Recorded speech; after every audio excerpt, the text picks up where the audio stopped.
Shalom, salam sejahtera saudaraku. Selamat berjumpa kembali di channel Jalan yang Lurus. Saya selalu berharap dan berdoa kita semua tetap dalam keadaan baik, dalam keadaan sehat, dan pastinya tetap di dalam perlindungan Tuhan. Saudaraku yang terkasih, di kesempatan kali ini kita kembali lagi akan bersama-sama akan melihat dan menyaksikan bagaimana Ustadz Suma kembali berulang, yang dimana dia dalam suatu ranah diskusi atau debat terus berkoar-koar tentang kekristenan. Dia selalu mencomot-comot ayat Alkitab yang ditafsirkan secara liar untuk menyerang iman Kristen itu sendiri. Namun apa yang terjadi ketika seorang apologet Kristen mematahkan setiap argumentasinya? Maka dari itu mari kita lihat bagaimana perjalanan diskusi tersebut dan bagaimana Ustadz Suma menjadi bulanan-bulanan dari para apologet Kristen. Selamat menyaksikan. Tuhan Yesus memberkati. Berani nggak kau bahas Paulus? Mana berani? Pilihnya dia. Enggak, saya tanya dulu. Saya tanya dulu. Berani nggak kau bahas Paulus Tuhan kau itu? Berani nggak? Nah, enggak ada jawaban. Kenapa iya kau kan? takut bahas Muhammad? Ah, itu. Enggak ada jawaban. Jawab bahas Paulus. Masa diskusi satu arah, dua arah gimana? Iya, makanya kenapa saya tanya? Saya sudah membahas Rasulullah. Berani nggak jumanya? Dua arah gimana? Berani nggak dua arah? Nah, Berani nggak? Iya, boleh. Ayo, Ingat ya dua arah ya. Dua arah. Ingat ya. Dua arah. Dua arah. Oke. Dua arah. Oke. Kalian jadi saksi, kita lihat. Pasti dia nggak bahas Paulus. Pasti Katanya nanti jalan setengah. Tendang aja dia, tendang aja. Karena udah kencing di celana dia. Nggak bisa gitu. Karena kamu kau nggak bahas pasti. Paulus. Karena kau nggak bahas Paulus. Udah kan? Udah ada ciri-ciri. Nanti jalan setengah, Ada. tendang aja dia, tendang aja. Enggak, sebelum Ya. kita masuk saya tanya dulu kamu. Berani nggak kau bahas Paulus? Berani. Kenapa nggak berani? Oke. Berani nggak kau Oke, bahas oke. Muhammad? Bang Zuma Berani siap. dong. Kita semua Ayo. pegang ya. Ayo. Bahas Iya, Paulus iya. ya. Ayo. Jangan kemana-mana. Ayo. Edis jangan melebar ya. Edis jangan melebar ya. hadiahnya Edis jangan ada melebar. Tapi dua nanti. arah. Yang menang dapatkan Adijah. Mau dua arah nggak?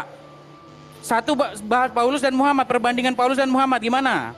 Oke. Ayo, Oke. pakai waktu. Ayo, pakai Ustadz waktu. Ustadz Alwan bisa bantu siapin timer Ustadz Alwan. Timer. Aduh, nggak bisa ini, nggak bisa. Aduh, siapa ya? Apa Ingat ya, dua arah ya. Jangan kau lagi kayak kemarin ya. Kau ditanya tentang Paulus, Biasanya bagian timer. kau ditanya tentang iya, Paulus iya. malah kau jawab Iya, yang Bang Alip. lain. Bang Alip ya, Bang bagian Alip. timer dia. Sebentar. Adijah siap-siap untuk jadi Jadi hadiah, ya. ini Edis sama Bang Zuma aja ya.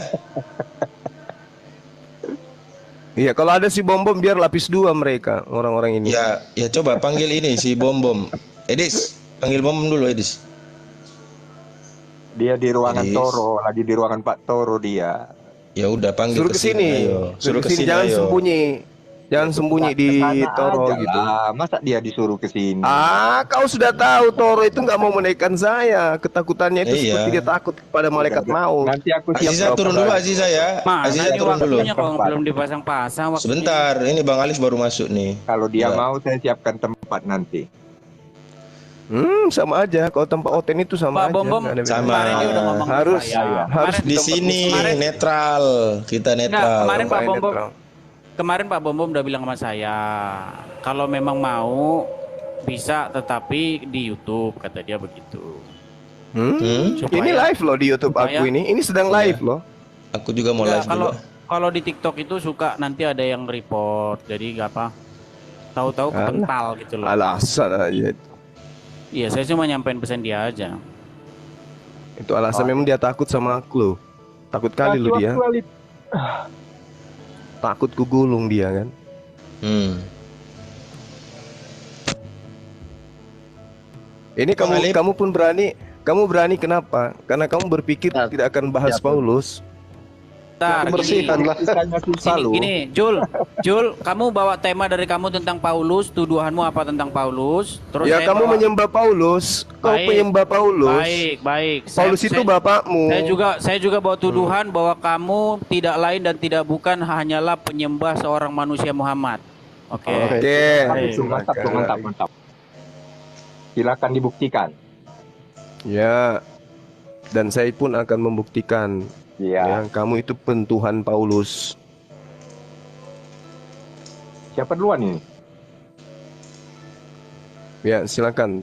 Kamu duluan sebelum Baik. saya gulung kau. Baik, terima kasih. Ya. Jadi untuk pembukaan ya, untuk pembukaan. Saya sebagai orang yang sudah lama berkecimpung di dalam dunia lintas agama ini, Saya cuma mau kasih pesan sebelum diskusi itu begini. Apa bedanya diskusi orang awam dengan diskusi orang terpelajar?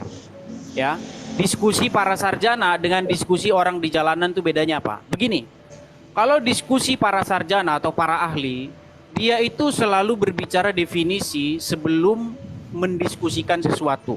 Misalnya, kita mau ngomong gini, yang sedang mau didiskusikan adalah apakah Zulkifli menyembah Muhammad. Maka kita harus mendiskusikan dulu apa yang dimaksud dengan Zulkifli, siapa Zulkifli ini. Kemudian yang kedua, apa menyembah ini. Yang ketiga, apa Muhammad ini. Karena tanpa membicarakan definisi terlebih dahulu, maka diskusi itu tidak lebih dengan diskusi orang-orang awam di jalanan yang tidak berguna. Kenapa? Karena mau menarik kesimpulan tanpa adanya kesepakatan dulu, tanpa sepakat dulu dengan kriteria. Itu di dalam bidang apapun. Ya. Kalau kita mau mendiskusikan sesuatu, kita harus sepakat dulu tentang definisi. Contoh, saya kasih contoh. Ada genangan lengket di depan sana. Ya. Ada genangan lengket di jalan raya, hitam-hitam. Si A bilang, oh itu minyak jelantah. Si B bilang itu oli. Berdebat. Kenapa?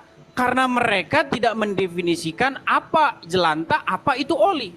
Apa jelantah, apa oli. Harus kita sepakat dulu dengan definisi itu. Kemudian barulah kita ambil kesimpulan. Apakah itu jelantah atau oli. Sama seperti yang sedang akan saya tuduhkan kepada Zulkifli. Saya membawa satu tuduhan bahwa Zulkifli tidak lain dan tidak bukan hanyalah seseorang yang menjadikan seorang manusia Muhammad seperti Tuhan. Kenapa? Karena dia mentaati Muhammad seolah-olah mentaati Tuhan. Apa yang dibilang Muhammad dia dikasih tahu, nggak boleh dibantah. Ya, tidak ada satu manusia di muka bumi ini yang ketaatan kepada dia itu diperhitungkan dengan ketaatan kepada Tuhan. Nggak ada, kecuali Yesus. Nah, Zulkifli sedang melakukan ketaatan terhadap manusia yang bukan Tuhan, hanya seorang manusia yang sudah meninggal, dan ketaatan terhadap dia itu diperhitungkan disamakan dengan ketaatan kepada Tuhan. Nah, maka sebelum itu nanti saya akan berbicara dulu kepada dia tentang apa itu definisi menjadikan manusia sebagai Tuhan atau mentuhankan seorang manusia. Saya tidak mau membuat kriteria-kriteria sendiri. Itu aja lagi. Ya, kan ngomong kan? Ya kan? Kayak gini adabnya seperti ini, ya kan? Jadi nanti saya akan berbicara dulu mengenai definisi, kemudian nanti akan kita tarik kesimpulan, benarkah Zulkifli adalah seorang pengkultus Muhammad yang memperlakukan Muhammad seperti memperlakukan Allah. Terima kasih.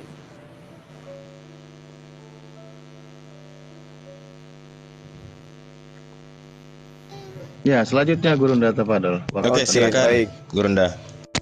Oke, bismillahirrahmanirrahim. Assalamualaikum warahmatullahi wabarakatuh. Alhamdulillah, Allah masih memberikan umur panjang kepada saya untuk membimbing makhluk yang Allah ciptakan begitu sempurna, tetapi kemudian dia menzalimi diri mereka hidup laksana seperti hewan yang tidak menggunakan akal. Jadi di dalam kitabnya Edis diterangkan Paulus menyeru, jadilah pengikutku sama seperti aku menjadi pengikut Kristus. Kalau di dalam bahasa original teksnya, di situ jelas dikatakan memites. Ya, jadi memites ini wajib hukumnya orang-orang itu menjadi taat kepada Paulus, karena Paulus itu harus diteladani. Nah, ini harus diterangkan supaya orang ini paham betul. Sehingga dikatakan mau di dalam 1 Korintus 11 nomor 1 ini, dia itu sebagai bapak di situ. Jadi intinya Paulus ini meminta kepada pengikutnya untuk menjadikan dia sebagai bapak. Mau bapakku atau namaku atau aku, itu jelas tuh. Jadilah teladanku, jadikan aku sebagai bapakmu, taati aku. Itu perintah Paulus. Sehingga yang kita lihat sekarang ini adalah Kristen menjadi penyembah manusia yang datang kepada Bani Israel, yang menyerukan kepada umatnya untuk taat kepadanya. Alladzi hurrima alaikum waji'tukum biayatin min rabbikum fattaqullaha wa ati'un.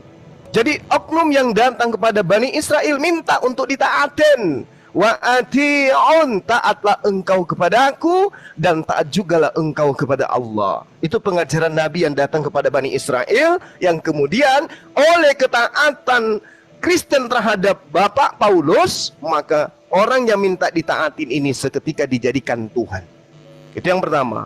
Kedua, di dalam pengajaran Yesus, di dalam Yohanes 8:44, dia menyeru kepada orang-orang yang kemudian menjadikan oknum di luar Tuhan yang diajarkan Yesus sebagai teladan. Siapa itu? Paulus. Iblislah yang menjadi bapakmu. Jadi bapak di sini artinya Tuhan. Iblislah yang menjadi bapakmu. Dan satu-satunya orang yang kemudian mengaku bapak di dalam Yesus Kristus hanyalah Paulus. Itu bisa dilihat di dalam 1 Korintus 4 nomor 15. Sebab sekalipun kamu mempunyai beribu-beribu pendidik, dalam Kristus kamu tidak mempunyai banyak bapa. Karena akulah Paulus yang dalam Kristus telah menjadi bapakmu oleh Injil yang kuberitakan kepadamu. Oten, Edis, dan semua yang menyembah Yesus itu taat kepada Paulus. Kenapa mereka taat kepada Paulus? Karena Paulus sebagai bapaknya Kristen memerintahkan kaumnya, umatnya, hamba-hambanya untuk mempertuhankan manusia bernama Yesus. Jadi yang taat kepada manusia dan menuhankan manusia hanyalah Edis. Terima kasih. Oke, waktunya habis. Silahkan Edis. Ini atau udah ganti formatnya atau gimana? Karena baru pembukaan tadi, gimana? Halo? Enggak usah banyak cerita, kau bahas saja itu Tuhanmu, Paulus. Enggak usah banyak cerita. Kau banyak cerita kau. Langsung saja. Iya, langsung aja. Kau mau ngapain? Kau mau menari? Kau mau berkelit? Baik, ya. Jadi, aduh, sebentar ya, saya ada kerjaan sebentar. Sebentar, saya ada dua menit. Mulai. 2 menit, sebentar, 2 menit. Aku Herman deh sama kamu. Kau ajak bom-bom ke sini untuk sebagai lapis duamu. Ya, Dulu. Pak John, cari aja dulu Pak Bom-bom. Pak John. Seret bom-bom sini gitu. Pak John, cari bom-bom Pak John. Aku jadi semangat dia turun ke TikTok loh. Kesempatan saya untuk menggunduli kumisnya gitu. Nanti saya siapkan tempat lah. Di sini, udah, ajak ke sini. Ayo. Nanti. Kalau di sana nanti Bang Zuma di kick, habis itu disuruh tunggu di bawah, habis itu dinaikin, di kick lagi. Apa kayak gitu? Ajak ke sini. Ayo. Kami sudah hubungi. Dia maunya di apa? Di YouTube dia katanya. Alah, apa bedanya? Bisa di live kan juga kan? Berarti dia kesini cari koin dia. Aja nanti sama dia langsung, biar Anda puas. Bagaimana kira-kira kelanjutannya, mau di mana? Coba negokan dulu dengan dia. Kalau kami kami tanya, dia maunya di YouTube dia. Walah, kalau udah sering kayak begitu. Kau udah dari dulu kayak gitu. Kerjanya mute, mengkick. Kerjanya rutinitasnya gitu. Makanya di TikTok ini nggak bisa dia mengkick, mute. Suruh ke sini gitu. Edis, 2 menit katanya, nunggu.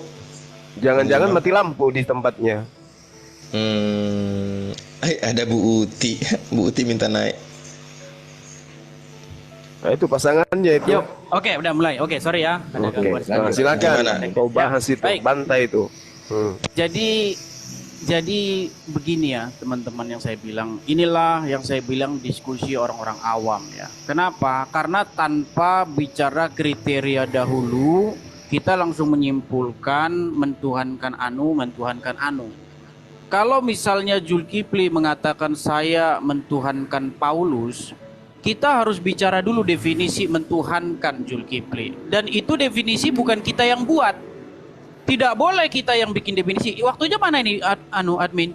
Kok nggak ada di layar? Oh iya, Lip. Sebentar, Nah. Bang Alip. Ya, jadi Sebentar dulu, sebentar. baik. Jangan ngomong dulu, bentar. Oke? Lagi peta posisi bentar. Baik. Oke, baik. Terima kasih ya. Oke, lanjut. Jadi kita harus sepakat dulu Zulkifli tentang apa itu mentuhankan, dan itu bukan kita yang mendefinisikan. Gitu loh. Nah, berhubung kamu adalah seorang Islam, maka saya harus menggunakan definisinya Muhammad untuk mentuhankan itu. Ya, dan definisinya Al-Qur'an. Karena itulah otoritas yang kamu percaya. Saya tidak mau memakai definisi saya tentang mentuhankan karena kamu tidak akan terima. Begitupun kamu juga. Kamu harus menggunakan definisi mentuhankan menurut Bible. Yang itu adalah yang saya terima. Nah, menurut Al-Quran, di dalam Al-Jathiyah ayat 23, ada orang-orang yang mengilahkan hawa nafsunya. Ya, jadi hawa nafsu itu bisa dituhankan, bisa diilahkan. Saya rasa Zulkifli tidak akan berani membantah Al-Jathiyah 23 ini. Ya. Pernahkah kamu melihat orang-orang yang menjadikan hawa nafsunya sebagai ilahnya? Hawa nafsu bisa jadi ilah. Tergantung bagaimana orang itu memperlakukan hawa nafsu itu. Jikalau hawa nafsu itu dituruti, ditaati sedemikian rupa, ya, dicintai sedemikian rupa, maka dia akan jatuh kepada mentuhankan. Begitu juga di dalam At-Taubah ayat 31, maka pernahkah kamu melihat orang-orang yang menjadikan rahib-rahibnya sebagai Tuhan di samping Allah? Nah, menjadi pertanyaan kepada Zulkifli adalah, kalau hawa nafsu bisa dituhankan, kalau rahib-rahib bisa dituhankan, kalau ulama-ulama bisa dituhankan menurut Muhammad, kenapa Muhammad tidak bisa dituhankan oleh Zulkifli? Sekarang kita tinggal buat saja satu kriteria. Apa itu mentuhankan menurut Muhammad? Jelas, menurut Muhammad adalah mentuhankan adalah ketika Anda memperlakukan sesuatu, tetapi sesuatu itu bertentangan dengan perintah Allah, tetapi Anda turuti, itu mentuhankan menurut Muhammad. Ketika Adi bin Hatim datang kepada Muhammad, ketika Muhammad membacakan At-Taubah ayat 31, mereka menjadikan rahib-rahibnya sebagai Tuhan di samping Allah. Adi bin Hatim protes kepada Muhammad, ya Rasulullah, sesungguhnya mereka tidak mentuhankannya. Kata Muhammad apa? Tidak, mereka mentuhankannya. Dengan cara bagaimana? Dengan cara bagaimana rahib-rahib itu menghalalkan yang diharamkan Allah dan dituruti, atau menghalalkan diharamkan Allah dan dituruti, itulah penyembahan mereka, itulah ibadah mereka. Disitulah mereka telah mengambil rahib-rahib itu sebagai Tuhan di samping Allah. Sekarang kita gunakan standar yang sama. Ayo kita gunakan standar yang sama. Jikalau Muhammad mengharamkan yang dihalalkan Allah atau menghalalkan yang diharamkan Allah dan Zulkifli menurutinya, bagaimana sekarang? Apakah kita kata Zulkifli menggunakan standar ganda? Ya, di dalam Al-Quran jelas dikatakan, ya ayyuhallazina amanu, wahai orang-orang beriman, katakanlah perkataan yang benar. Tetapi hadis mengatakan boleh berdusta. Ya, di Quran jelas mengatakan haram bagimu darah. Muhammad darahnya diminum. Ya kan? Bahkan dikatakan haram disentuh api neraka. Apa Zulkifli tidak menyembah Muhammad begini caranya, memperlakukan Muhammad sedemikian rupa? Waktu habis. Oke, waktunya udah habis. Silakan Bang Zuma. Oke, nah, tengok ya. Sedikit pun dia tidak menyentuh Paulus. Tengok aja. Baik. Katanya dua arah, ya kan? Nah, lihat nih Bang Zuma nih menjelaskan tentang Allah Subhanahu wa taala. Al-Qur'an menerangkan, "Fad'ullah mukhlishina lahuddin walau karihal kafirun." Maka sembahlah Allah dengan memurnikan ibadah kepadanya, meskipun orang-orang kafir seperti Edis tidak menyukainya. Beliau Edis ini ibaratkan orang yang tenggelam ke dasar laut, menemukan dirinya menyembah manusia, sehingga dia pingin kali mendudukkan umat Islam juga menyembah kepada manusia. Tapi sangat disayangkan, manusia yang dimaksud ini adalah Nabi Muhammad SAW, justru datang menyeru kepada manusia untuk menyembah hanya kepada Allah. Fad'ullah mukhlishina lahuddin. Sembahlah Allah dengan memurnikan ibadah hanya kepadanya. Qulillahu a'budu mukhlishan lahuddin. Katakanlah hanya Allah saja yang aku sembah dengan memurnikan ketaatan kepadanya dalam menjalankan agamaku.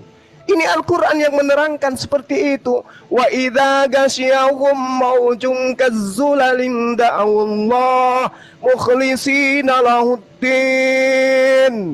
Mereka menyeru Allah dengan memurnikan ketaatan hanya kepada Allah. Maka tatkala Allah menyelamatkan mereka sampai di daratan, lalu sebagian mereka tetap menempuh jalan yang lurus. Ini yang diterangkan tentang ketaatan kepada Allah. Ibadah itu hanya kepada Allah. Innani anallah la ilaha illa ana fa'budni wa aqimis salati li zikri. Aku ini Allah, sungguh-sungguh aku ini Allah. Tidak ada Tuhan selain aku, maka sembahlah aku. Tidak ada dalilnya untuk menyembah kepada baginda Rasulullah Muhammad SAW. Sedangkan di dalam kitabnya orang Kristen Jelas sekali Paulus mengaku sebagai Tuhan. Akulah yang menjadi bapakmu, sehingga sebagai Tuhan ketika memerintahkan orang Kristen yang hambanya ini menyembah kepada Yesus, maka Kristen pun taat kepada Paulus. Kenapa mereka taat kepada Paulus? Karena mereka telah menggantikan bapa itu menjadi Paulus. Paulus memerintahkan untuk menyembah kepada Yesus. Maka apa yang terjadi? Kristen berbondong-bondong menyembah kepada Yesus. Kenapa demikian? Karena Kristen dalam hal ini Edis taat kepada perintah sang bapa. Siapa sang bapa itu? Baca 1 Korintus 4 nomor 15.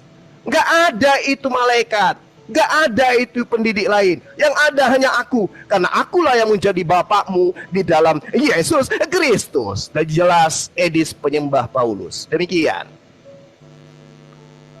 Jadi saya lihat ada ketidaknyambungan ya. Jadi Zulkifli tidak menggunakan kriteria apa itu menyembah, kenapa seseorang itu jatuh kepada kriteria penyembahan menurut Bible.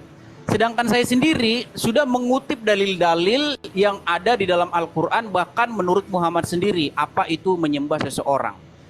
Ya, jadi di sini ada ketidaknyambungan ya, karena saya memang tahu karena kapasitasnya Zulkifli ini memang orang yang nggak nyambung ya. Saya tidak ngomong tentang perintah Al-Quran menyembah siapa, saya nggak ngomong gitu. Yang saya tuduhkan kepada Zulkifli adalah, apakah kamu Zulkifli tidak menjadi penyembah Muhammad dengan memperlakukan Muhammad sedemikian rupa? Ya, saya tidak tanya perintah dalam Al-Quran tuh suruh nyembah siapa. Nggak ada saya tanya itu. Yang saya tanya sama kamu adalah, kenapa seseorang itu bisa dikatakan menyembah sesuatu? Apa yang diperlakukan dia? Dia berbuat apa kok dia itu jadi menyembah sesuatu? Saya tidak pakai kriteria saya. Muhammad ketika membaca surat At-Taubah ayat 31 yang berbunyi, mereka menjadikan rahib-rahib dan alim ulama sebagai Tuhan di samping Allah. Ada Adi bin Hatim ngomong sama Muhammad, protes sama Muhammad dengan bilang begini, ya Muhammad, sesungguhnya rahib-rahib itu tidak dituhankan. Mereka tidak mentuhankan rahib-rahib. Kata Muhammad apa? Tidak, mereka mentuhankan rahib-rahib itu. Dengan cara bagaimana? Dengan cara, misal nih, rahib-rahib bilang, Allah bilang darah haram. Tetapi rahib-rahib bilang, oh darah halal, darah halal. Nah, kau turuti rahib-rahib itu, disitulah menurut Muhammad kamu itu menyembah atau menjadikan rahib-rahib itu sebagai Tuhan. Itu kau harus ngerti, naik dikit ilmu Zulkifli. Sekarang ku tanya sama kamu, di dalam Quran jelas darah itu dilarang diminum, tidak boleh. Tapi apa? Darah Muhammad diminum gak Zulkifli? Kau mana tahu kalau darah Muhammad diminum? Nah, dengan diminumnya darah Muhammad sementara perintah Allah mengharamkan darah, apakah ini tidak menghalalkan apa yang diharamkan Allah? Dan itu jatuh kepada penyembahan menurut omongan Muhammad sendiri. Kenapa kamu memperlakukan Muhammad sedemikian rupa? Darahnya kamu minum, kencingnya diminum. Ya, kenapa kamu mendewakan seorang Muhammad? Gitu loh. Itu yang saya tanya sama kamu Zulkifli. Saya nggak menuduh kamu, saya gunakan kriteria Muhammad sendiri. Sementara kamu mengatakan kami menyembah Paulus, mana kami menyembah Paulus? Kamu bilang Paulus mengaku Tuhan, nggak ada. Makanya saya minta kamu naik kelas. Waktu habis Afwan, Gurunda dan Bang Adi semua, aku satu sesi lagi ya. Ini ada panggilan. Habis ini sambil ada persiapan yang bisa bantu timer Afwan semuanya. Tetap ada loh Gurunda. Edis belum masuk ke masalah Paulus dari tadi itu. Jadi ini sesi ketiga ya.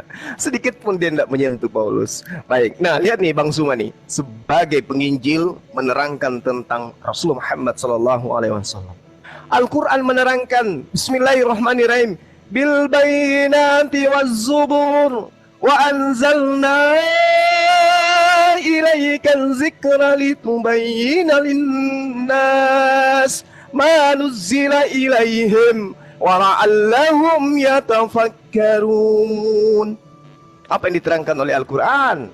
baginda Rasulullah Muhammad sallallahu alaihi wasallam membawa keterangan-keterangan, ya, membawa ketetapan-ketetapan.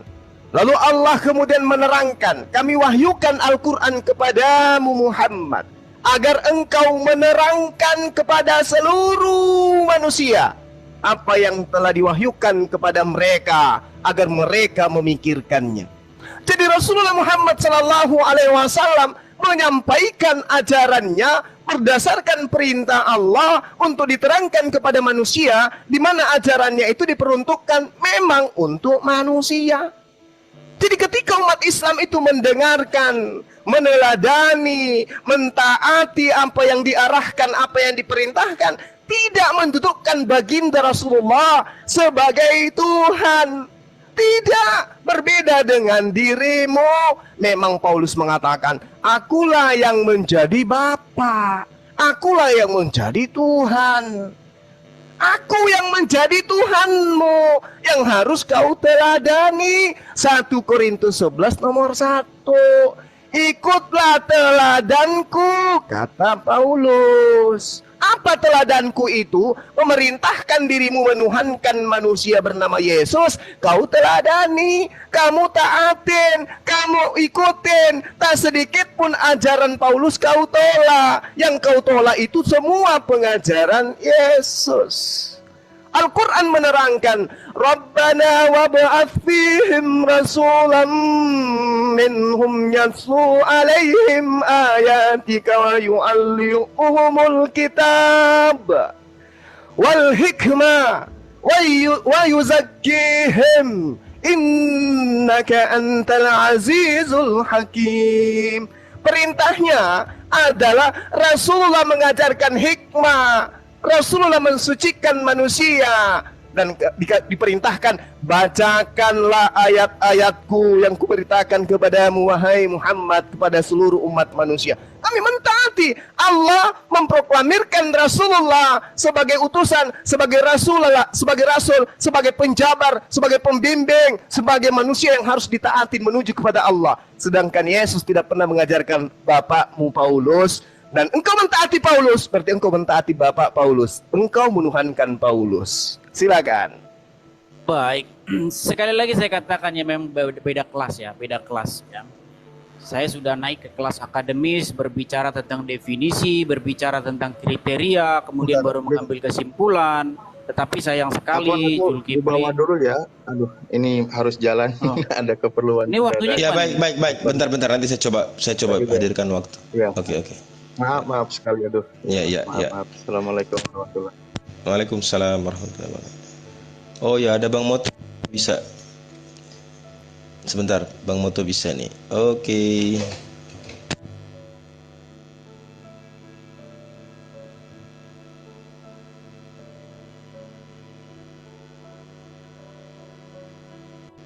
Karena banyak udah teriak-teriak di bawah, jawaban Zulkifli nggak nyambung gitu katanya. Baik, terima kasih yang membawakan waktu ya. Jadi Oke, silakan. Seperti yang saya katakan tadi ya, kita itu harus bicara dulu kriteria sebelum kita itu menyimpulkan. Tidak bisa kita mengatakan ini enak atau nggak enak sebelum kita bicara definisi apa itu enak, apa itu tidak enak. Nggak bisa teman-teman ya. Makanya saya bilang, kalau Zulkifli menuduhkan bahwa saya mentuhankan Paulus, Zulkifli harus mencari kriteria di dalam Bible apa itu mentuhankan.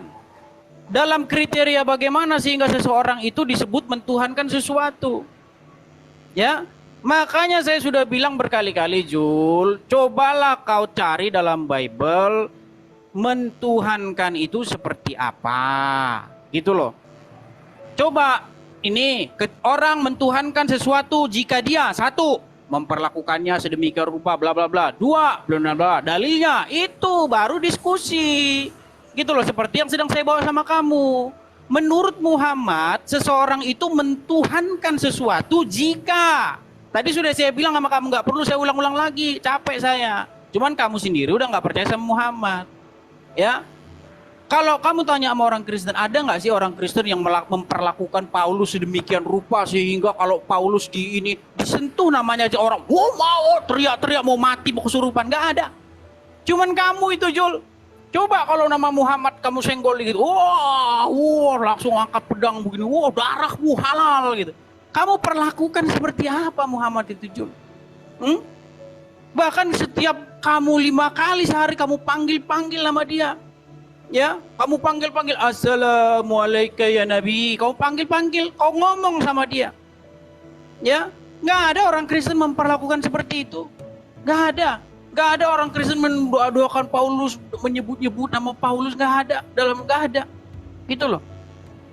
Ya, karena Paulus tidak pernah mengatakan barang siapa yang taat kepadaku, maka dia taat kepada Tuhan. Tidak pernah perkataan sengeri itu dikatakan Paulus.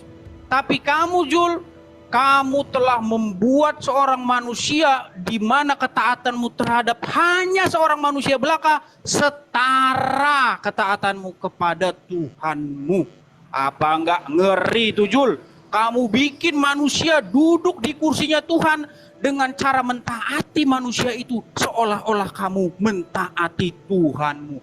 Ngeri Jul, ngeri Jul. Hidupmu sudah dikontrol oleh dia Jul. Dari mulai bangun pagi sampai bangun pagi lagi, semua perintah-perintah manusia itu kamu taati dan seolah-olah kamu mentaati Tuhan pencipta langit dan bumi. Kamulah sebenarnya dulu penyembah manusia. Oke, waktu habis. Lagi-lagi tidak disentuh. Silakan Bang Zuma. Oke, nah ini sesi keempat. Tidak ada penyentuh tentang Paulus, ya. Al-Quran mengatakan begini, Bismillahirrahmanirrahim. Ya ayyuhalladzina amanu ati'ullah wa ati'ur rasul. Siapa yang memerintahkan kita taat kepada Rasul? Allah subhanahu wa ta'ala. Adakah Yesus, adakah sang Tuhannya Yesus memerintahkan untuk taat kepada Paulus, meneladani Paulus? Gak ada. Tapi kenapa Kristen itu mentaati Paulus? Ya karena Paulus itu bapaknya mereka. Perintah mentaati Rasul datangnya dari Allah. Ya ayyuhalladzina amanu ati'ullah wa ati'ur rasul wa ulil amri minkum. Jadi ketika kemudian umat Islam mentaati Rasulullah, mentaati pemimpin, dia Edis mengatakan bahwa kita menuhankan Rasulullah. Berarti kita juga menuhankan pemimpin. Tadi berbicara mengenai akademis katanya. Berbicara akademik matamu pice. Yang dikatakan akademik itu ketika kemudian ayat suci dibedah, lalu kemudian fakta di lapangan berkesesuaian. Umat Islam mana yang mengatakan bahwa Rasul Muhammad SAW itu adalah Allah Subhanahu wa Ta'ala? Tidak ada. Ketaatannya umat Islam perintah dari Allah. Kalau umat Islam taat kepada Rasulullah, itu berarti dia taat atas perintah Allah. Ya ayyuhalladzina amanu ati'ullah wa ati'ur rasul. Taati Rasul sebagai apa? Sebagai Rasul. Jangan kau taati Rasul sebagaimana orang Kristen mentaati Paulus. Karena kenapa? Karena taatnya Kristen terhadap Paulus, maka mereka menuhankan manusia bernama Yesus. Itu fakta. Kita taatnya kita kepada Rasulullah. Jadikan aku sebagai Rasulmu, imani aku sebagai nabimu, sembah Allah sebagaimana aku mempercontohkan diriku menyembah kepada Allah. Sallu kama ra'aitumuni usalli. Jelas itu. Nggak ada yang menuhankan Rasulullah, nggak ada. Cuman karena pemahaman si Edis ini, sehingga dia mau mendudukkan umat Islam sama seperti ajaran Paulus mendudukkan Yesus sebagai Tuhan juga. Nah, sekarang ketika dia mengatakan tidak ada ajaran bahwa Paulus itu adalah Tuhan, tidak ada ajaran yang mengatakan Rasul Muhammad SAW itu adalah Allah. Sedangkan ajaran di dalam kitabmu jelas Paulus itu disebut sebagai Bapa. Sebab sekalipun kamu mempunyai beribu-ribu pendidik dalam Kristus, kamu tidak mempunyai banyak bapak. Karena akulah yang dalam Kristus yang telah menjadi bapakmu. Aku yang menjadi bapakmu.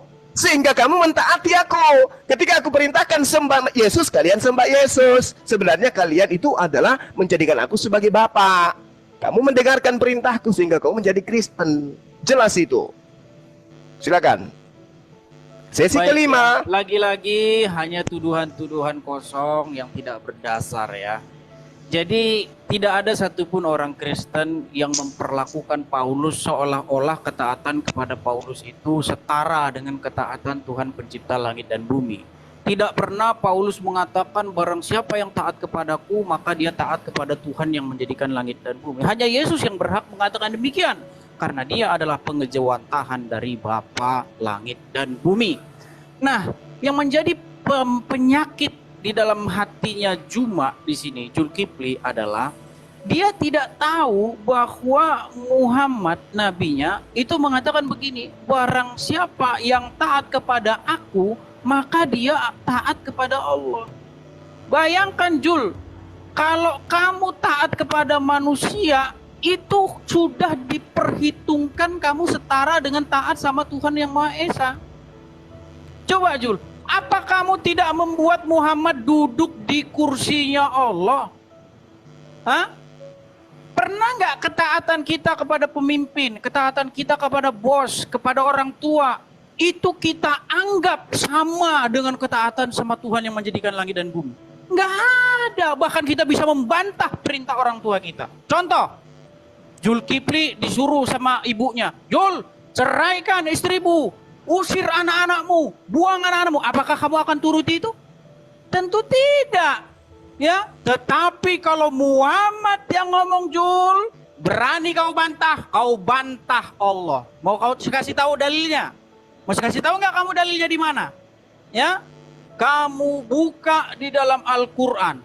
Kalau Muhammad sudah menentukan, maka tidak ada hak bagi seorang muslim untuk membantah ketetapannya. Bayangkan itu Jul. Bayangkan itu Jul. Ya, ketaatanmu kepada Muhammad tidak sama dengan ketaatanmu terhadap bapak, ibumu, terhadap bosmu, terhadap guru di kelas. Nggak sama. Kalau guru di kelas nyuruh kamu, kamu harus kencing sambil lari, kamu nggak harus turuti itu. Tapi kalau Muhammad yang menyuruh kamu, harus kamu taati. Karena apa? Karena ketika kamu mentaati Muhammad, di detik yang sama itu pula lah kamu mentaati Allah. Pertanyaan saya sama kamu, Jul, siapa Muhammad ini, Jul? Kok kedudukannya sama seperti Allah, Jul? Siapa dia, Jul? Kok hanya seorang manusia belaka, bahkan sudah meninggal? Kamu taati seperti kamu taatnya kepada Allah. Bayangkan Jul, ngeri nggak posisimu Jul? Apakah di sini kamu sudah tidak menjembah Muhammad, Jul? Kau jadikan Muhammad itu sebagai sosok yang merepresentasikan Allah. Bayangkan itu Jul, kami tidak berbuat demikian terhadap Paulus, Jul. Ngeri kamu Jul, ngeri. Oke, waktu habis. Enggak ada yang dia bahas. Oke. Jadi gini, saya itu punya banyak santri ya. Ada beberapa santri mu'alaf, kemudian anak yatim piatu. Saya kasih ultimatum kepada mereka.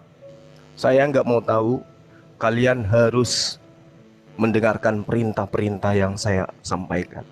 Kalian harus mendengarkan instruksi yang saya sampaikan. Kalau tidak, kalian nggak boleh tinggal di asrama ini. Mereka taat. Mereka taat kepada aku. Taat mereka. Takut mereka melanggar perintahku. Taat mereka. Apakah kemudian ketaatan mereka itu membuat mereka itu jatuh pada posisi menuhankan aku? Tidak.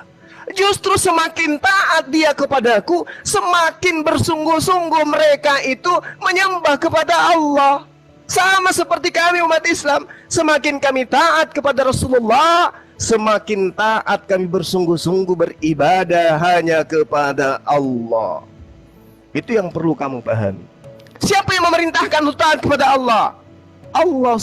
Allah Subhanahu wa taala memerintahkan taat kepada Allah. Siapa yang memerintahkan taat kepada Rasulullah? Allah Subhanahu wa taala yang memerintahkan demikian. Siapa yang memerintahkan untuk taat kepada pemimpin? Allah Subhanahu wa taala menerangkan agar manusia taat kepada pemimpin. Ini perintah. Yang bahlul, yang tidak bisa kemudian membedakan perintah itu. Taatnya kepada pemimpin, taatnya kepada Rasulullah, taatnya kepada Allah, tidak bisa dia bedakan. Kenapa? Otaknya rusak. Bagaimana bisa membedakan kalau otak rusak? Nggak bisa. Otak sakit, bocor halus di mana-mana, nggak bisa. Solusinya cuma rumah sakit jiwa. Sedangkan perintah Allah jelas sekali. Qul, katakanlah kepada manusia, wahai Muhammad, in kuntum tuhibbunallah, apabila engkau mencintai Allah, fattabi'uni, maka teladanilah aku, maka ikutilah aku, maka taatilah aku, maka dengarkanlah aku, ajarkan instruksiku. Khairukum man ta'allamal Qur'an wa 'allamahu. Itu jelas itu. Berbeda dengan kamu. Kamu jelas sekali diajarkan menuhankan Yesus atas dasar Paulus. Kenapa kau mendengarkan itu? Karena Yesus mengatakan, iblislah yang menjadi bapakmu. Tidak mengatakan, iblislah yang menjadi rasulmu. Tidak. Nah, Paulus mengaku sebagai bapak. 1 Korintus 4 nomor 15. Ketika Anda mengatakan bahwa Paulus dan Yesus tidak bertentangan, lihat di dalam pengajaran Yesus, Lukas 16 nomor 17. Lebih mudah langit dan bumi lenyap daripada setitik hukum Taurat itu batal. Tapi kemudian Paulus datang mengajarkan, dengan matinya Yesus di atas tiang salib, dia telah membatalkan hukum Taurat bersama segala ketetapan yang ada di dalamnya. Kristen taat kepada siapa sekarang? Yesus atau kepada Paulus? Kepada bapaknya Paulus. Jadi engkau adalah pentuhan Paulus. Demikian. Bang Zuma, waktunya habis. Iya, Ayo Edis, senggol dong. Senggol lagi-lagi dia substansinya lah. memakai.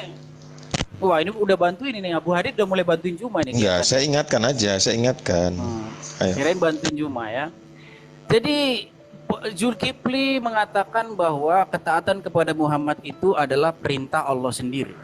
Ya, memang ya di dalam Al-Quran itu Allah menyuruh kalian untuk mentaati seorang manusia Muhammad. Walaupun di situ kata-katanya Rasul, yang saya tidak percaya bahwa Rasul itu adalah Muhammad. Nah, yang menjadi pertanyaan saya begini sama Zulkifli, apakah Allah membuat Muhammad menjadi Tuhanmu? Itu yang menjadi pertanyaan. Karena apa? Karena kamu menuruti manusia, menempatkan seorang manusia seolah-olah dia seperti Allah. Kenapa? Kok seolah-olah dia seperti Allah, Jul? Karena ketika kamu mentaati seorang manusia itu diperhitungkan sama dengan kamu terhadap Allah sendiri. Gitu loh. Menjadi pertanyaan sama kamu, apa Allah di sini membuat Muhammad sebagai pengejawantahan dirinya? Apakah Allah di sini membuat Muhammad sebagai ilah yang mencerminkan dirinya sehingga ketaatan terhadap dia itu diperhitungkan ketaatan kepada Allah? Ingat ya, di dalam perjanjian lama, di dalam perjanjian baru atau semua nabi-nabi, tidak pernah ada berani nabi yang ngomong barang siapa yang taat kepada saya, dia taat kepada Tuhan. Gak pernah ada yang berani ngomong begitu. Hanya Yesus yang berani ngomong begitu. Ya, nabi-nabi gak ada dia membuat hukum. Nabi-nabi itu hanya menyampaikan firman Tuhan. Makanya yang ditaati itu firman Tuhan, bukan nabinya. Kalau mentaati nabinya itu namanya musyrik. Itu yang disebut dengan penyembahan manusia. Ya, makanya nabi-nabi itu kalau ngomong, taatilah firman Tuhan yang kusampaikan, dengarkanlah firman Tuhan, bukan dengarkanlah aku. Aku siapa? Nabi itu nggak ada artinya, dia itu juga pendosa, Nabi itu berbuat dosa, makanya dia tidak boleh ngomong barang siapa yang taat kepada saya. Nggak boleh Nabi ngomong gitu, itu namanya musyrik, itu namanya Nabi itu sudah lancang. Ya, Nabi itu harus ngomongnya, taatlah kepada firman Tuhan yang kusampaikan. Itu baru Nabi yang benar. Kalau Nabi gadungan, Nabi bahaya ngomongnya lain. Kalau Nabi bahaya itu ngomongnya, kalau taat sama omongan saya, omongan pribadi dia. Ini yang Nabi yang bahaya itu kayak gini. Ya, omongan pribadi dia bikin omongan Tuhan. Ya, bahkan di sini Zulkifli sudah nggak bisa lagi bedakan mana omongan Tuhan, mana omongan utusan Tuhan, sehingga dia memperlakukan utusan Tuhan itu seolah-olah dia memperlakukan Tuhan.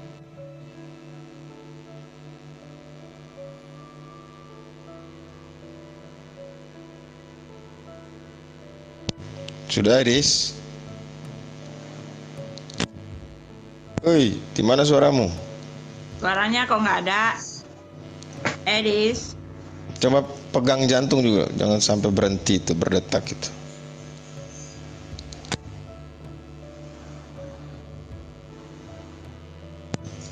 Edis.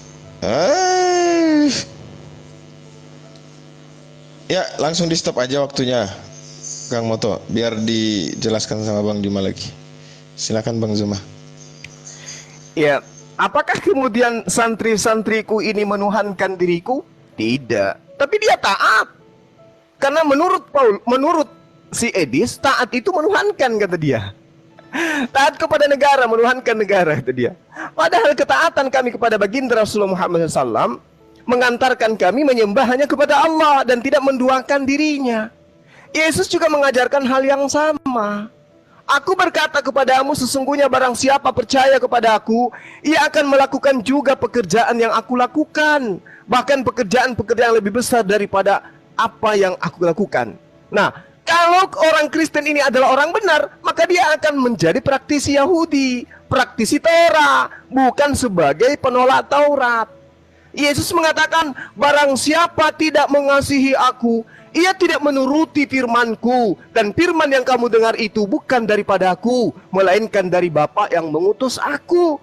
Yesus minta ditaatin, tetapi yang diperintahkan Yesus itu bukan dari dirinya, tetapi dari Tuhannya. Makanya di dalam Al-Quran, Nabi Isa alaihissalam mengajarkan agar manusia mentaati dirinya. Wa ati'uni, agar engkau mentaati diriku juga. Itu perintahnya jelas. Jadi seluruh nabi-nabi harus didengarkan, harus ditaatin oleh kaumnya, bukan disembah. Tidak ada manusia Islam yang menuhankan baginda Rasulullah Muhammad SAW. Kalau mentaati perintahnya, yes, karena perintahnya itu mengantarkan manusia di dalam posisi mensucikan dirinya dari dosa-dosa kesyirikan dan kemunafikan. Itu fakta. Nah, sekarang ketika kita berbicara mengenai ajaran Kristen, jelas sekali dikatakan oleh Yesus, iblislah yang menjadi bapakmu. Paulus mengaku, akulah yang menjadi bapakmu. Lalu kemudian, engkau ingin melakukan keinginan-keinginan bapakmu. Kristen menyembah Yesus atas keinginan Paulus. Kristen menjadi penyembah tiga Tuhan atas perintah Paulus. Kristen meninggalkan semua aturan Tuhan di dalam Tauratnya Nabi Musa atas perintah Paulus. Menghalalkan babi, perintah Paulus. Tidak bersunat, perintah Paulus. Semua atas keinginan-keinginan Paulus. Maka Paulus itu adalah bapaknya orang Kristen. Dia, bapakmu itu adalah pembunuh manusia sejak semula. Apa yang dilakukan oleh Paulus dalam hidupnya? Di dalam Kisah Para Rasul 8 nomor 3, dia menghabisi murid-murid Yesus. Di dalam Galatia 1 nomor 13, dia menghabisi, membunuh murid-murid Yesus. Jelas. Itu adalah bukti bahwasanya Paulus inilah bapaknya Edis, dan Edis diminta untuk meneladani Paulus. Makanya dia menjadi Kristen. Karena Paulus itu mengajarkan untuk menghilangkan perintah Tuhan menuju kepada perintahnya Paulus. Yesus mengatakan tidak setitik pun dihilangkan sebelum langit bumi lenyap. Paulus mengatakan sudah hilang. Dengan matinya Yesus semua sudah hilang, semua sudah batal. Dan Edis mengikuti itu, berarti dia menyembah kepada Paulus. Demikian. Nah, jadi gimana ini Bang Zuma? Edisnya nggak ada. Ya ada cuman Ibu Uti aja nih. Waduh. Apakah Ibu Uti mau melanjutkan? Kalau Ibu Uti kasih Dinda Alwan. Nah, bagus ini kalau Dinda Alwan yang ada Ibu Uti. Saya rehat dulu sejenak. Ya, saya sama Pak Juma aja. Sebentar Pak Juma. Ya. Dinda Alwan monitor. Nah, saya sama Pak Juma aja. Pak Juma. Silakan Dinda, silakan. Ayo Pak Juma, jangan takut sama saya. Pak Juma. Pak Juma. Biar Ya, dengan Dinda Alwan, biar beliau, ya, karena beliau yang lebih dulu dari saya, Bu Uti. Kalau Bu Uti kan udah sering saya buat terkencing-kencing, biar Dinda Alwan lagi. Gitu ya, Pak. Silakan Dinda Alwan. Iya. Nggak bagus kalau Bu Uti kencing jadi benar pagi-pagi. sekali ya waktu saya. Jadi betul sekali ya, bahwa kata Edis itu mentuhankan itu adalah mematuhi dia, bahkan memperlakukan dia, bahkan dialah yang berkuasa dalam hidup Anda gitu kan. Karena apa? Di dalam Al-Quran sendiri kalian bersolawat ya, karena Allah sendiri memuliakan nabinya setara dengan dirinya. Karena kemuliaan Tuhan itu ya, yang patut menerima pujian seantero jagat raya ini, alam raya memuji-muji hanyalah bisa dilayangkan kepada Tuhan. Tetapi kalian melakukannya di dalam solawat itu berapa kali sehari, memuji-muji Nabi, bahkan malaikat pun memuji-muji Nabi ya. Jadi itu posisinya memang setara, duduk berdampingan, yang satu di kanan, yang satu di kiri. Oleh sebab itu kata Pak Edis tadi ya, barang siapa yang taat kepada Nabi ya taat kepada Allah. Karena apa?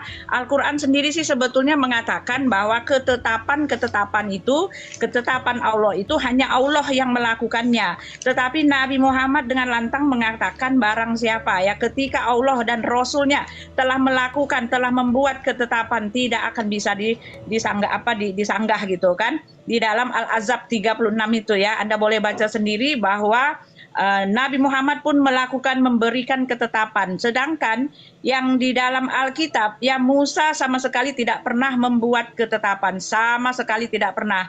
Musa adalah pelaksana ketetapan Allah, ketetapan Elohim. Musa adalah pelaksana penjalan. Dan dia memberi teladan sama seperti Rasul Paulus yang memberi teladan menjalankan ketetapan Allah. Ya, tetapi di tempat Anda, bagaimana Anda mengatakan yang satu Rasul, yang satu Tuhan ketika dua-duanya mempunyai posisi yang sama ya, bahkan jelas dikatakan barang siapa mendurhakai Allah, mendurhakai Rasul. Nah, itu dia ya. Jadi ya kalian memang mengatakan bahwa kalian memang tidak tidak menyetarakan ya, bahwa tidak mentuhankan manusia, tetapi prakteknya jelas terang-terangan di depan mata gitu kan. Karena kuasa Nabi sama kadarnya dengan kuasa Tuhannya gitu kan. Ya, di dalam Al-Kahfi 26b, dia tidak mengambil seorang pun menjadi sekutunya. Nah, itu kan.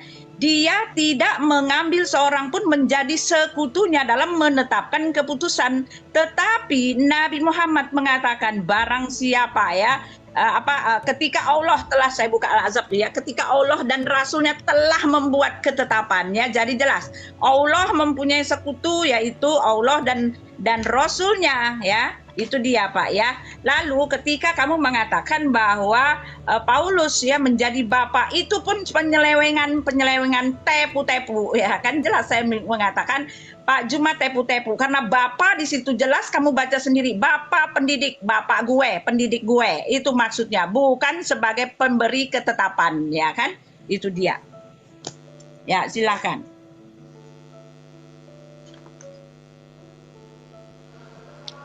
Silakan, siapa yang mau ini? Iya. Buti. Saya tanggapi. Takut sekali dia. Bukan takut. Oke, baik. Beliau rehat dulu bentar.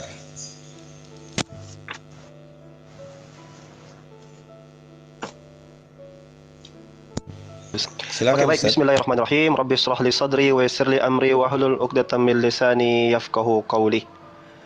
Jadi kalau kita bicara tentang posisi Rasulullah sallallahu alaihi wasallam itu tidak usah ditanya. Karena sudah sangat jelas. Nabi sallallahu alaihi wasallam sendiri berkata, "La tatruni kama atratin nasara ibnu Maryam." Kalian jangan perlakukan aku, kalian jangan buat aku seperti layaknya Isa bin Maryam. Apa yang dilakukan oleh para pengikut yang mengaku pengikut Isa bin Maryam ini, mereka mengatakan Yesus itu Tuhan.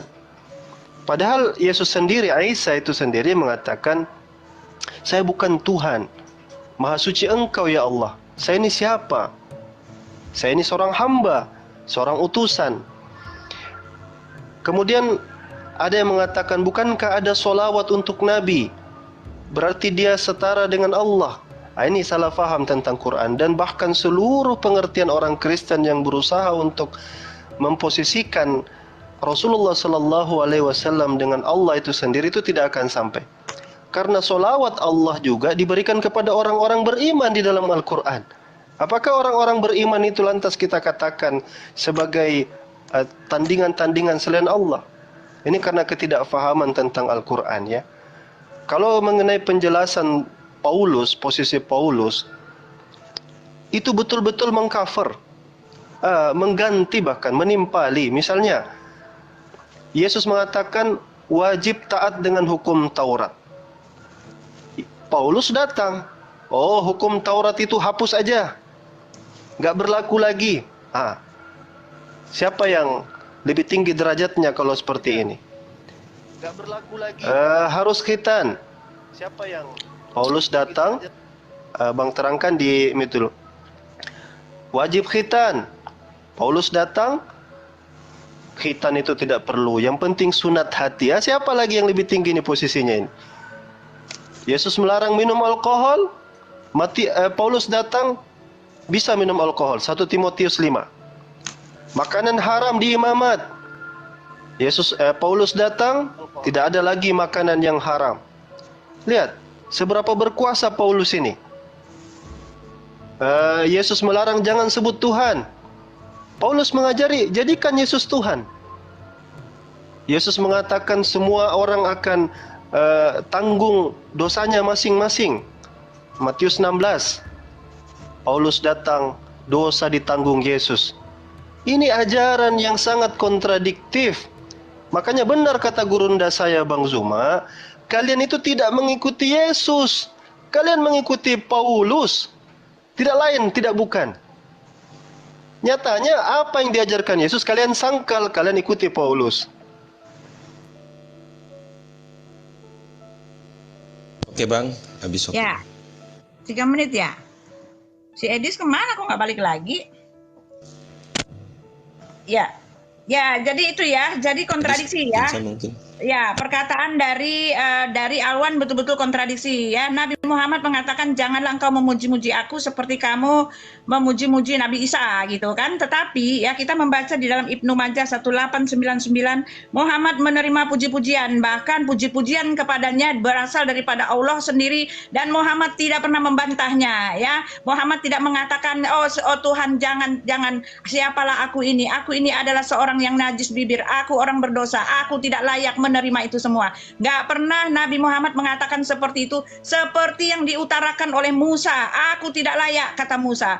Lalu Yesaya juga mengatakan aku tidak layak ya. Lalu Paulus juga mengatakan aku tidak layak. Semua Pak nabi-nabi dan rasul-rasul di tempat kami mengaku bahwa dia tidak layak mengemban satu pekerjaan yang sangat-sangat berat yang berasal daripada Tuhannya yang ilahi, yang kudus ya. Tetapi Nabi Muhammad berkata lain ya, dikatakan di dalam Ibnu Majah 1899 dari Anas bin Malik bahwa Nabi pernah melewati bagian kota Madinah dan ternyata di sana terdapat anak-anak gadis yang sedang menabuh rebana dan menyenandungkan, kami adalah gadis-gadis Bani Najjar. Alangkah indahnya memiliki Muhammad ya sebagai tetangga. Maka kami berkata, ya Allah mengetahui bahwa sungguh aku mencintai kalian ya. Nabi Muhammad menikmati pujian itu dan dia tidak pernah mengatakan Tuhan janganlah ini terjadi padaku karena aku adalah orang yang berdosa. Enggak pernah. Tidak pernah juga dilakukan Muhammad tidak pernah melakukan itu. Seperti Rasul Paulus dia mengikuti segala perintah Tuhan. Ya, mengikuti segala apa yang diajarkan oleh Yesus. Semua yang kamu mengatakan berasal dari Rasul Paulus. Itu semua adalah ajaran Yesus Kristus dan ajaran semua rasul-rasul ya. Tidak ada Rasul Paulus mengambil keuntungan sendiri bahkan mengatakan taat kepadaku, taat kepada Yesus ya. Karena Rasul Paulus mengatakan ya, ikutilah teladanku sama seperti aku mengikuti teladan Yesus gitu ya. Lalu tadi saya mau ini ya, sebentar ada lagi satu ayat saya mau kasih tahu ya di dalam ini ya, di dalam At-Taubah tadi Anda mengatakan ya bahwa Nabi Muhammad janganlah kamu ya kan, janganlah kamu memuji-muji aku. Tetapi ini juga kontradiksi. At-Taubah 9 ayat 63, tidakkah mereka orang-orang munafik mengetahui barang siapa menentang Allah dan Rasulnya, ya kan? Jadi ketika menentang Rasul masuk neraka, ya kan? Karena apa? Karena kedudukan menentang Rasul itu kedudukan ilahi, ya berhubungan dengan masuk neraka, gitu kan? Dikatakan di sini ya, tidaklah mereka orang munafik mengetahui barang siapa menentang Allah dan Rasulnya, maka sesungguhnya neraka jahanamlah baginya. Nah itu kan. Wah gila juga ya ini ya, saya ngeri betul kata Edis, ngeri membayangkannya ya, silakan. Jadi sedari awal itu Ibu Uti sudah salah faham makna taturuni itu, dikatakan memuji. Kalau pujian, solawat itu adalah salah satu bentuk pujian sana. Itu pujian, kita disuruh untuk menceritakan ulang, memuji, mensyukuri adanya Rasulullah SAW yang datang kepada kita. Jadi solawat bahkan ditimpakan juga. Kita juga memuji kaum beriman. Jadi Ibu Uti salah mengerti, lalu memaksakan narasi-narasi yang tidak kita mengerti juga dari mana asal muasalnya. Nah, sekarang kalau kita bicara tentang Nabiullah, ambil contoh dalam suatu kasus Ibu Uti. Ketika dia berjalan, lantas ada pohon kurma di situ, kata beliau kawinkan. Ternyata ketika dikawinkan, beliau nasihati para petani itu ternyata tidak berhasil. Maka Nabi SAW tegaskan, kalau yang aku sampaikan ini dari lisanku sebagai hamba, sebagai manusia, kamu ndak usah percaya. Tapi kalau itu datang dari Allah, maka wajib kalian percaya. Apakah itu menunjukkan dia Tuhan? Bahkan dengan logika yang logis saja, tidak ada satu umat Islam pun yang menyamakan Allah dengan Rasulullah. Tidak pernah ada seperti itu. Jadi itu namanya mengarang bebas, Ibu Uti, ya, mengarang bebas. Sekarang kita lihat Paulus. Kita lihat ajaran Paulus sama tidak dengan ajaran Yesus.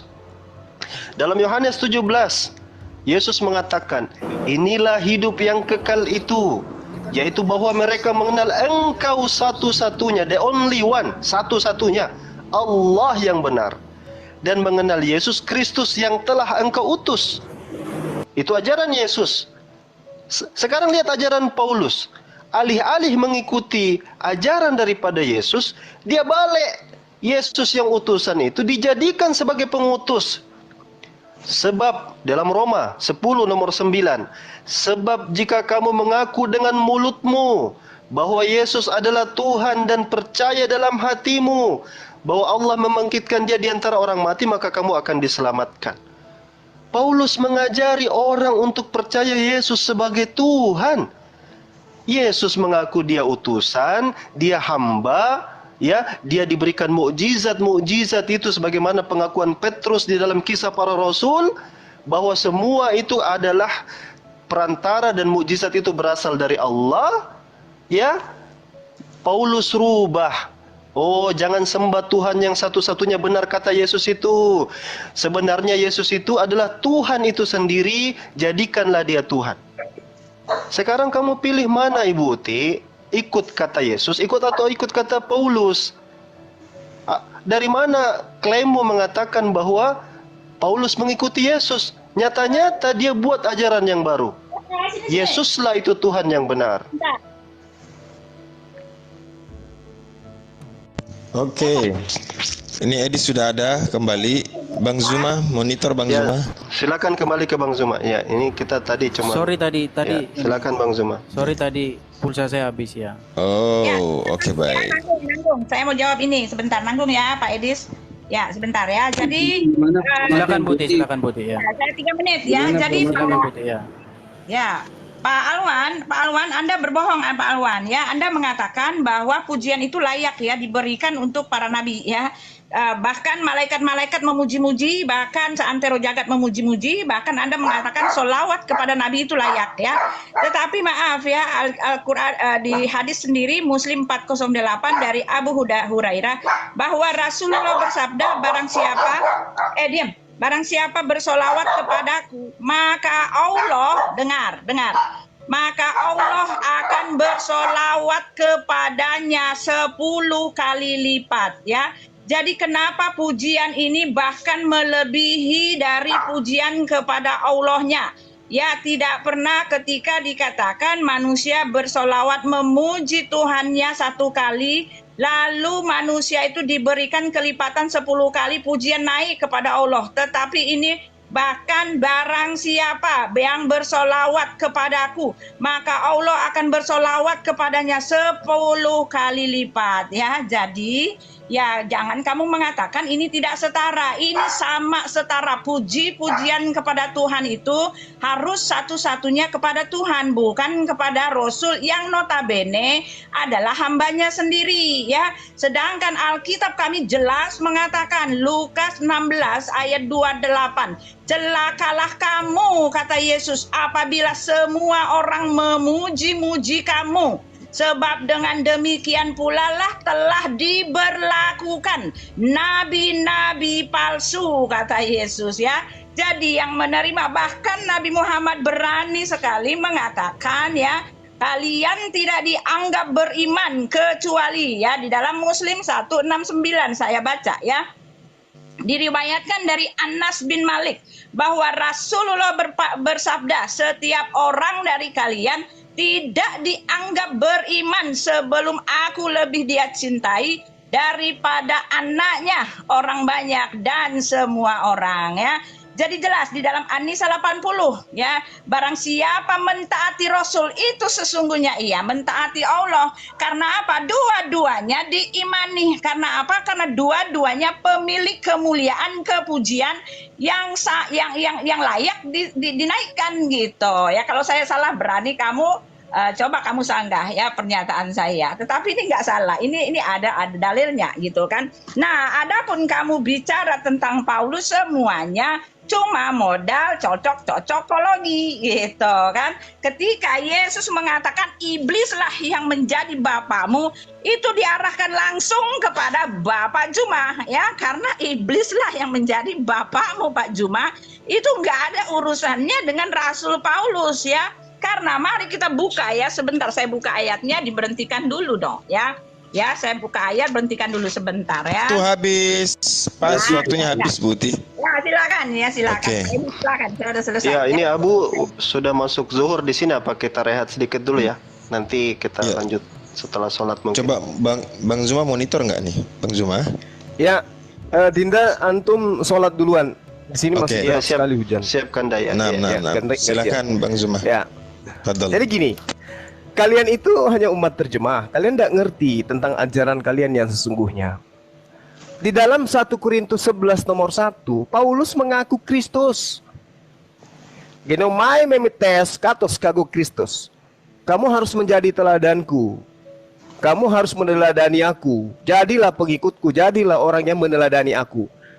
Sebab seperti aku, karena aku ini, aku juga, kago, saya juga, Kristus, saya juga Kristus. Tapi terjemahan baru kemudian merubah.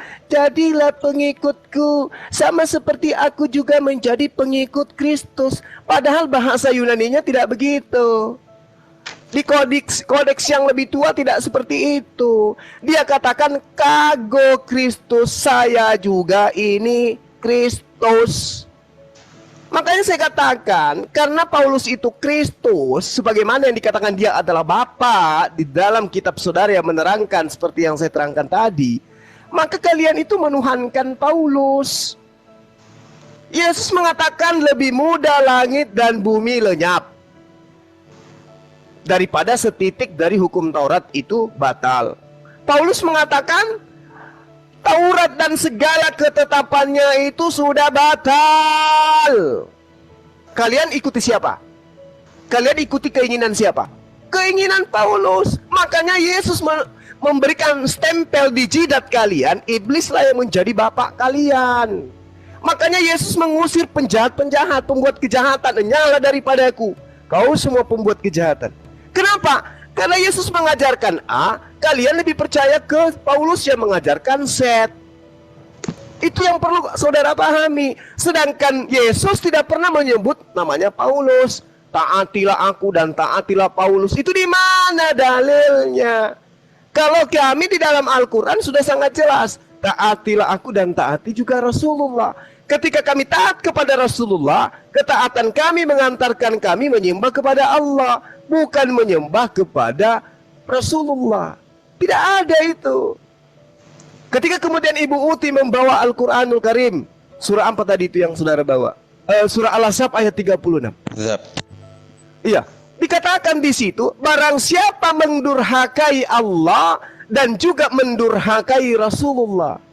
Itu jelas itu. Kenapa? Karena Rasulullah mengajarkan untuk mentaati dirinya sebagai nabi. Rasulullah mengajarkan untuk mentaati Allah sebagai Tuhan. Tetapi kemudian durhaka orang-orang ini.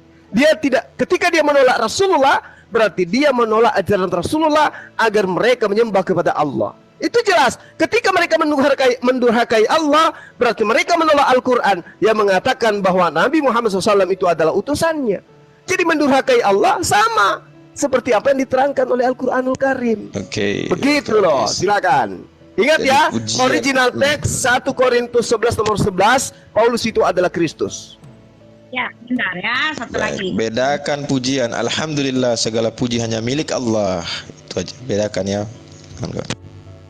Ya, jadi itu ya tadi Katanya Muhammad menyangkal ya, jangan memuji aku seperti kalian memuji-muji Nabi Isa. Tetapi kan ayatnya sudah saya kasih tadi ya. Barang siapa yang bersolawat kepada Nabi, Allah akan memberikan 10 kali lipat pujian kepadanya. Ya, bahkan mendapatkan pujian yang lebih-lebih lagi, membludak sampai ngebom gitu kan. Banyak sekali itu puji-pujian. Bahkan Yesus jelas tadi mengatakan, celakalah kamu barang siapa ya, celakalah kamu jika semua orang memuji-muji kamu, sebab dengan demikian jugalah diperlakukan nabi-nabi palsu. Bahkan Yesus mengatakan di dalam Yohanes 7 ayat 18 ya, apabila perkataan itu berasal daripada dirinya sendiri, tentulah dia mencari hormat dari dirinya sendiri ya. Nabi Muhammad tadi mengatakan ya, barang siapa bersolawat kepadaku dapat 10 kali lipat ya kan. Lalu Nabi Muhammad mengatakan, barang siapa tidak beriman kepadaku, barang siapa lebih mencintai ibunya, bapaknya, kakeknya, semuanya lebih daripadaku, dia tidak beriman. Nabi Muhammad mengatakan, jika Allah dan Rasulnya telah membuat ketetapan gitu kan. Nabi Muhammad juga mengatakan, barang siapa taat kepadaku, taat kepada Allah. Barang siapa mendurhakai Rasul, mendurhakai Allah, masuk neraka gitu loh. Ya, sekarang bagaimana Anda mengatakan yang seperti ini? Tidak sama. Cuma orang-orang yang tidak bisa berpikir yang jernih ya bisa mengatakan ini perbedaan antara Rasul dengan Tuhan. Sedangkan yang kamu tuduh-tuduhkan kepada Rasul Paulus, Rasul Paulus sama sekali tidak memuji-muji dirinya. Iya kan? Bahkan dia mengaku dia orang berdosa dulunya ya. Tidak sama seperti Nabi Muhammad menerima puji-pujian anak-anak darah. Bahkan Rasul Muhammad juga mengatakan batu-batu memujinya. Ya, seluruh alam jagat raya memujinya. Malaikat-malaikat pun memujinya ya. Rasul Paulus mengatakan ya, apa yang dulu kuanggap keuntungan, sekarang telah kuanggap rugi dalam pengenalanku kepada Kristus. Ya, Rasul Paulus memiliki semua sebelum dia percaya Yesus, ya kan? Dia memiliki semua yang layak dipuji. Dia orang Ibrani asli, ya kan? Dia keturunan Benyamin, ya. Dia disunat pada hari yang tepat, ya. Secara mentaati hukum Taurat, dia tidak bercacat, ya.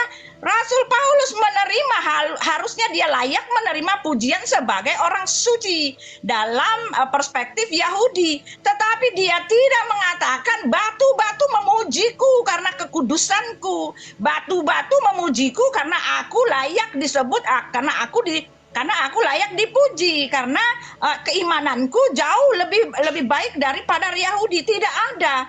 Dia bahkan mengatakan semua kepujian-kepujian itu kuanggap sampah, kuanggap rugi karena pengenalan waktu habis, Buti. Ya, waktu habis. Ya, silakan. Oke, Pak Edis, stop berbicara. Silakan. Pak Edis. Bang Zuma, silakan. Pak Ya, Edis. jadi jelas Bentar, ya. Bang Zuma dulu. Sebentar Pak Edis dulu, Pak Edis. Udah waktunya Bang dia Zuma. udah Nanti dia baliknya udah Pak Edis. terkencing-kencing itu. Udah. Oh ya sudah, saya sebentar ada tamu Silakan, lagi. Ya Bang. udah, nggak apa-apa, lanjut. Ya.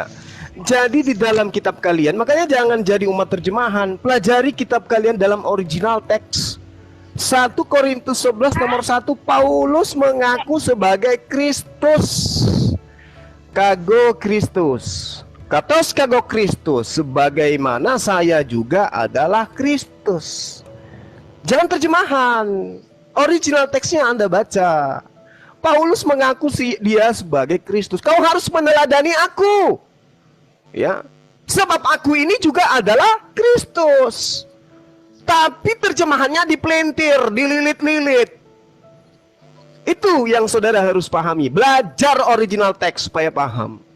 Kemudian di dalam Matius 23, kata Yesus, mulai sekarang kamu tidak akan melihat aku lagi hingga kamu berkata, diberkatilah dia dalam nama Tuhan. Jadi ada manusia yang kelak akan datang yang diberkati. Diberkati di mana? Diberkati di dalam nama Tuhan. Kalau Yesus yang Anda katakan diberkati di dalam nama Tuhan, berarti Yesus itu bukan Tuhan. Oke? Jadi harus ada orang yang diberkati dalam nama Tuhan. Makanya Rasul Muhammad SAW itu diberkati. Begitu loh. Nah, sekarang kita lihat Paulus. Tuhan kalian itu. Ya. Di dalam Wahyu 14 nomor 6 dikatakan, dan aku melihat seorang malaikat terbang di tengah-tengah langit, dan padanya ada Injil kekal yang diberitakannya kepada mereka yang diam di atas bumi. Ini Injil kekal loh. Tapi Tuhan kalian Paulus di dalam Galatia 1 nomor 8 nomor 9 di dalam firman-Nya Tuhan kalian, tetapi sekalipun kami atau seorang malaikat dari surga yang memberitakan kepada kamu suatu Injil yang berbeda dengan Injil yang telah kami beritakan kepadamu, terkutuklah dia. Dia mengutuk siapapun yang tidak mengikuti firman-Nya.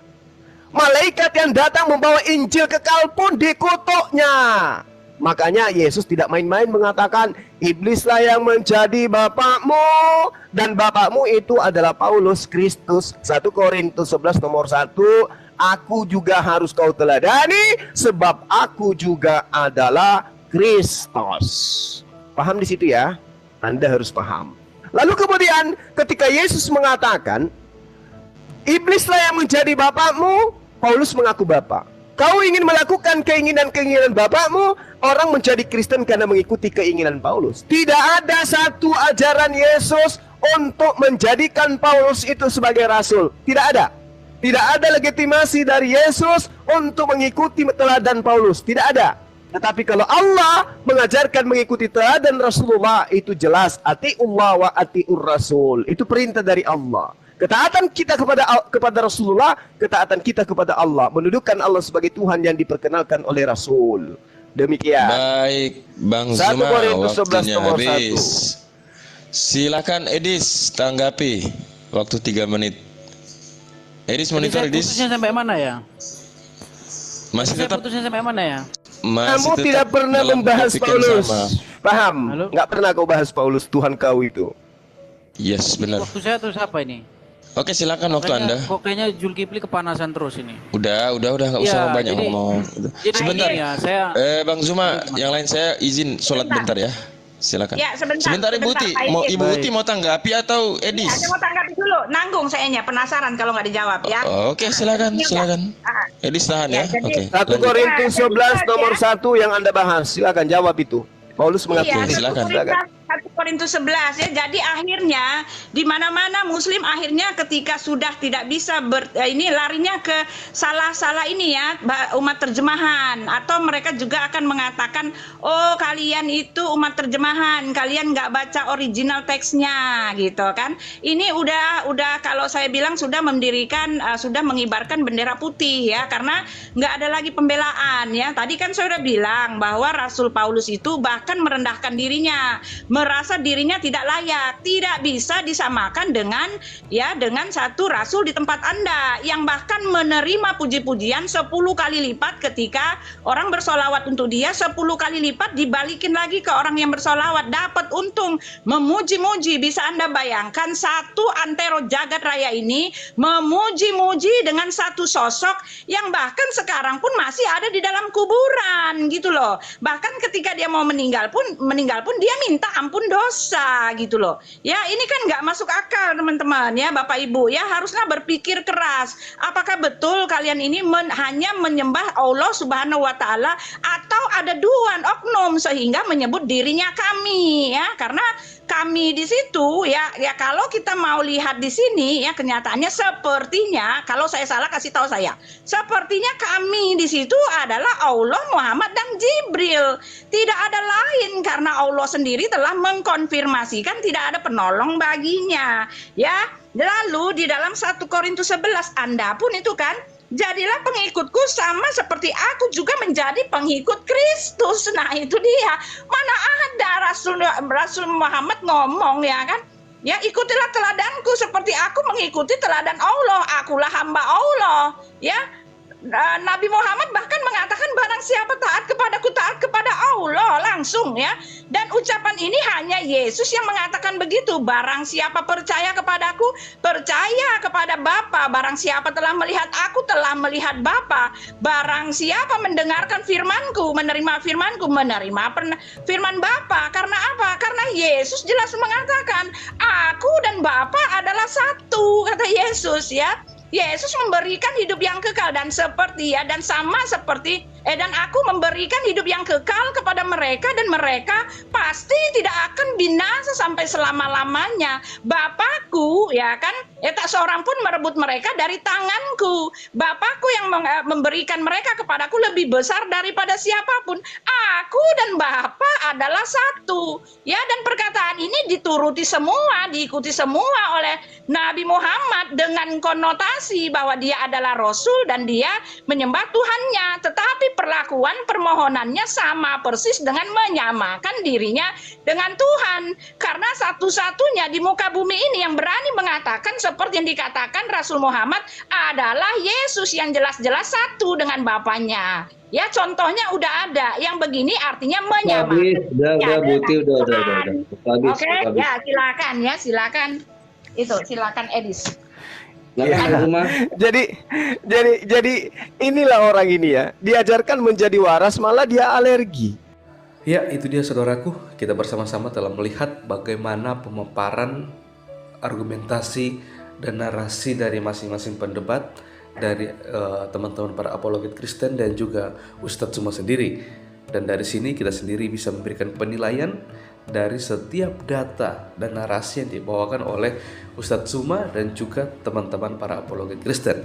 Dan saya melihat dan menilai, dari sini saya sudah bisa menyimpulkan bahwa Ustadz Suma sama sekali tidak memiliki pemahaman yang baik dan benar tentang kekristenan, tentang Alkitab itu sendiri, yang dimana Ustadz Suma ini melontarkan suatu tuduhan bahwa kita orang Kristen merupakan orang-orang yang mengikuti ajaran dari Rasul Paulus, bukan ajaran Yesus, yang dimana Ustadz Suma berasumsi dengan liar bahwa ajaran dari Rasul Paulus itu sangat bertentangan dengan ajaran dari Yesus Kristus itu sendiri. Dari sini kita sudah melihat ternyata Ustadz Suma ini sangat-sangat tidak baik dalam membaca Alkitab, di mana dia hanya selalu saja mencomot-comot ayat Alkitab, membaca Alkitab itu sepenggal-sepenggal, dan dia tafsirkan secara liar, dan dia jadikan hal itu untuk menyerang iman Kristen. Tetapi kalau kita melihat ketika para teman-teman para apologet Kristen bisa membantah setiap narasinya atau argumentasinya, pasti dia akan kepanasan, pasti dia akan emosi, merasa diri paling benar dan merasa diri dia yang paling menguasai suatu diskusi tersebut. Padahal pada kenyataannya Ustadz Suma ini ketika dia membahas tentang Alkitab, tentang kekristenan, sangat jauh sekali dari apa yang kita imani sebagai orang Kristen dan apa yang kita pelajari di dalam kekristenan itu sendiri. Kalau Ustadz Suma membaca Alkitab secara detail, teliti dengan baik, pasti dia akan mengerti dan memahami ajaran dari Rasul Paulus yang sama sekali tidak bertentangan dengan ajaran Yesus. Karena apa yang diajarkan oleh Rasul Paulus semua itu sesuai dengan apa yang diajarkan oleh Yesus Kristus selama dia hidup di dunia. Dan hal inilah yang seharusnya dipahami oleh seorang Ustadz Suma. Bahkan Ustadz Suma sendiri melontarkan suatu pernyataan atau narasi bahwa bisa jadi bukan Yesus yang berjumpa dengan Rasul Paulus pada waktu perjalanannya dia menuju ke Damsyik seperti itu. Dan saran dari saya untuk Ustadz Suma, ada baiknya sebelum Ustadz Suma melontarkan tuduhan dan narasi liar bahwa kita orang Kristen pengikut ajaran Rasul Paulus dan ajaran Rasul Paulus itu bertentangan dengan ajaran Yesus, sebaiknya Ustadz Suma mempelajari, memperdalam untuk mengenal lebih dalam lagi siapa sih Rasul Paulus itu. Memang kita mengikuti apa yang diajarkan oleh Rasul Paulus, karena apa yang diajarkan oleh Rasul Paulus itu juga yang diajarkan oleh Yesus Kristus, seperti itu, dalam artian bahwa ajaran dari Rasul Paulus dan juga Yesus Kristus itu tidak bertentangan seperti itu, tapi ada kaitannya.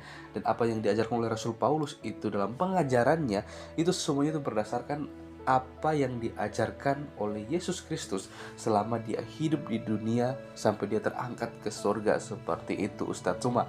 Dan kita melihat sebenarnya semua yang dijelaskan oleh teman-teman para apologet Kristen itu sangat baik, sudah sangat-sangat dengan gaya bahasa yang sederhana, yang seharusnya itu bisa kita mengerti, seperti kita pahami ya. Tapi memang Ustadz Suma tetap keras ya dalam hal ini ya, entah mengapa dan apa yang terjadi dengan Ustadz Suma sehingga dia sangat menolak tentang apa yang disampaikan oleh orang Kristen itu sendiri.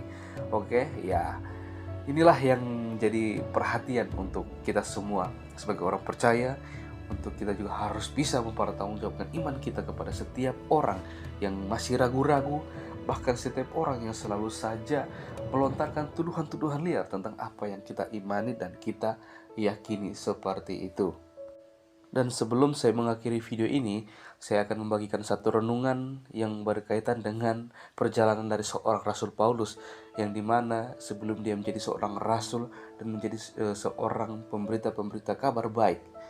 Kalau kita membaca di Kisah Para Rasul 9 ayat 1-18, di situ kita bisa melihat bagaimana perjalanan dan pertobatan dari seorang Saulus yang menjadi Paulus. Perlu kita ketahui bahwa Saulus ini merupakan orang yang sangat membenci kekristenan, sangat membenci tentang ajaran Kristus seperti itu. Maka dia bertekad dan berusaha untuk menganiaya dan juga membinasakan orang-orang Kristen pada waktu itu. Tapi perubahan yang sangat spektakuler, yang dimana ketika dia dalam perjalanan menuju ke Damsyik untuk menghukum, menganiaya orang-orang Kristen sana, Yesus Kristus berjumpa secara pribadi dengan dia, dan perjumpaan itulah yang mengubahkan Rasul Paulus dari seorang penganiaya menjadi seorang pengikut dan pemberita yang sejati. Dan hal inilah yang membuat kita sebagai orang percaya melihat bagaimana ketika Rasul Paulus mengalami perjumpaan pribadi, perubahan itu ada dalam kehidupannya. Begitu juga kita sebagai orang percaya, ketika kita mengalami perjumpaan pribadi dengan Yesus, kita juga akan mengalami perubahan yang sangat luar biasa dalam kehidupan kita. Dan hal ini juga yang kita harapkan, yang kita inginkan terjadi kepada Ustadz Suma seperti itu. Kalau kita melihat ya perjalanan Rasul Paulus ini merupakan perjalanan yang bagi saya sangat memberkati saya. Dan saya juga bisa melalui perjalanannya ini mengintrospeksi diri saya. Apakah saya juga bisa dikatakan seorang Kristen yang sejati, pengikut Kristus yang sejati atau tidak seperti itu. Oke saudaraku, mungkin sekian video dan juga renungan dari saya di hari ini. Dan sampai berjumpa di video-video saya yang selanjutnya. Kita terus berdoa untuk teman-teman para apologet Kristen, supaya mereka juga terus dipakai Tuhan dan diberkati Tuhan. Dan setiap pergumulan mereka dijawab dan berkati oleh Tuhan. Sampai bertemu, Tuhan Yesus memberkati.